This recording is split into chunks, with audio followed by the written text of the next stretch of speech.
the associate editor of the Daily Mirror, Kevin Maguire. Kevin, is this the reshuffle that puts this government back on a firm, sound footing? No, it does feel like rearranging the deck chairs on the Titanic, and the ship is sinking. There's no real excitement around it. I was in Westminster today, talking to a lot of MPs, particularly Tory MPs. They were interested in it and what it might mean, but there was very little excitement because there are no big personalities coming in. There are no changing ideas. Where are the fresh policies? Where is the thinking?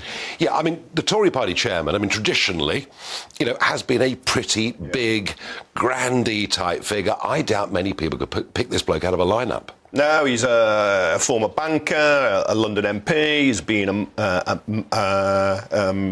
minister before. No, he's kind of a safe pair of hands. He's probably a terribly good chap. But not a big figure. No, not at all. He's probably there for the blue wall, the southern Tory vote, while his deputy, Lee Anderson's been a former coal miner. So he'll be there for the red wall, but he could just detonate and explode at any moment. Now, Lee Anderson, has built up quite a reputation. He has. Former miner, former Labour man, became Conservative. Brexit was, I think, what sent him more than anything on that journey. Very outspoken, huge fun. But difficult to see him lasting long in that job. Oh no, he's an accident waiting to happen. It's only a few days ago he was comparing the UK Conservative government, his party, to the band on the Titanic. Well, does that make him the rat joining the sinking ship? I don't know. Maybe Lee Anderson will turn it all around. I don't know. Maybe he'll ring in, send you a tweet or an email. Now, net zero. The Labour Party. Your newspaper, very committed to this, as are many broad sections of media, civil society, political class, corporate businesses.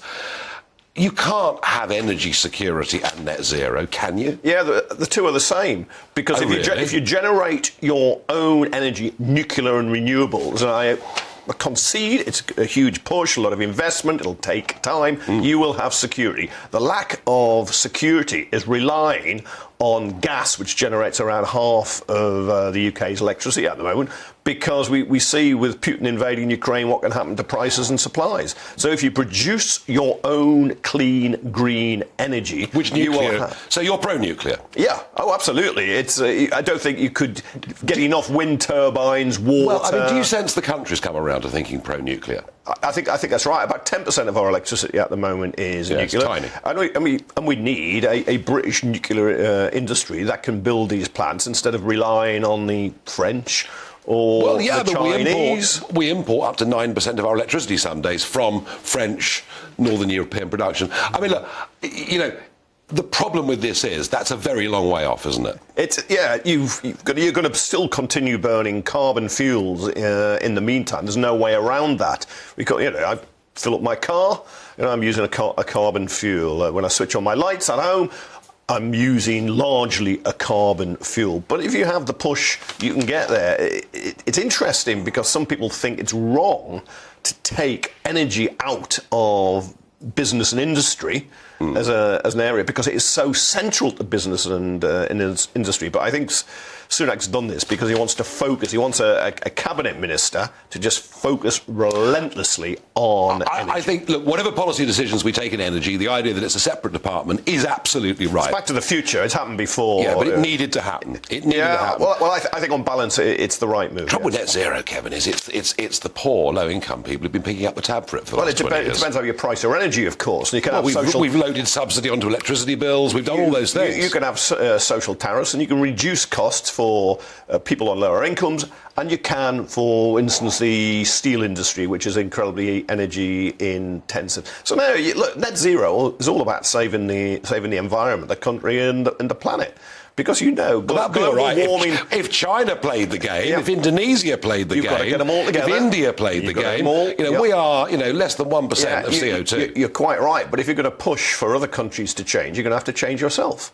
And it's going to be better, and it will be secure, Nigel. I think the problem is if you inflict upon yourself an act of absolute industrial self-harm.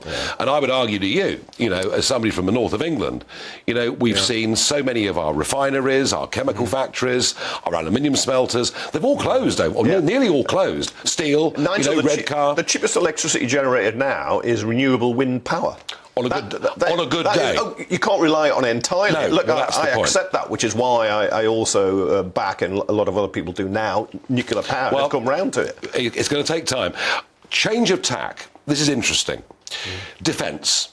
Now, traditionally in my mind, I think of the Conservative Party as being, very pro the forces, very pro defence. You and I both know that in that last election, Jeremy Corbyn's pacifism, no desire for the British Army to even continue in its current form. This hurt Labour in the north, didn't it? Yeah, massively, because he was seen as not patriotic, not supporting the armed forces. Pro-IRA, and also, is what people thought. Also because he attempted to broker and he spoke to Republicans in Northern Ireland. Yeah. He was seen as soft on the IRA. And, of course, the armed forces now are a lot smaller than they used to be. What do you say, there are smaller? still many veterans around who served in Northern Ireland. They felt that very deeply when they'd lost you talk about cuts. comrades. I mean, we're going back. 1990, the first Gulf War, the UK has 1,200 operational tanks. We're now down to 227, 14 of which will be going out to Ukraine, and we're projected to go down to 148. Over the course of the last 12 years under a Conservative government, our defences, our forces have been cut in the most astonishing way. And I sort of picked up a sense of something today. John Healey, who's a veteran Yorkshire Labour MP, Shadow Defence Minister, what he said is quite interesting, I think.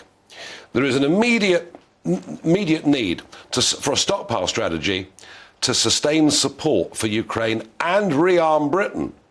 Ukraine is depleting our military, and he goes on. So basically what he's saying is, look, it's all well and good saying to the Ukraine, have all this kit. We find ourselves completely unable to defend ourselves. Is this, been very underreported, I think, his comments, is this going to be a big new push from Labour, in your opinion? Oh, absolutely. It's a priority. And look, Nigel, you and I are old enough to actually remember the Falklands War. There's no way the UK could assemble a task force. Barely got enough ships to fill a bathtub. And Labour traditionally spent well on defence, on conventional weapons. Nuclear weapons, you go, Attlee gave Britain nuclear weapons, Labour Prime Minister. Harold Wilson extended them. Trident was approved by Blair and Brown. But the Corbyn era was a change. There's no doubt that was a change, and it cost Labour. There's no way back for Corbyn. It cost them. No, well, whenever Starmer is accused by Rishi Sunak of, well, you were backing Corbyn, he can say he will never be a Labour MP again because he's not going to allow him. And yet Sunak can do nothing about Boris Johnson and Liz Truss, who are stalking him. So Starmer's taken action against... That's a separate story. Now, quick final thought. You and I diametrically opposed views on the European Union and Brexit, which we argued and played out many times. Just about kept it civil, I think. Interesting. Financial Times today, Gideon Rackman, very senior journalist, suggesting that the path is now open for the UK to rejoin. Is that what Labour will do to us? No, I think you can celebrate, and I'm cheesed off because I think Labour's now a Brexit party. Starmer and David Lammy, the Shadow Foreign Secretary, have made clear there'll be no re-entry into the customs union, no re-entry into the single market, no return of freedom of movement. I think they're wrong on all three. I tell you what, so you can raise a pint. I've got to mean it, if they really mean it. Sadly, they do. Well, you've made my day. I know.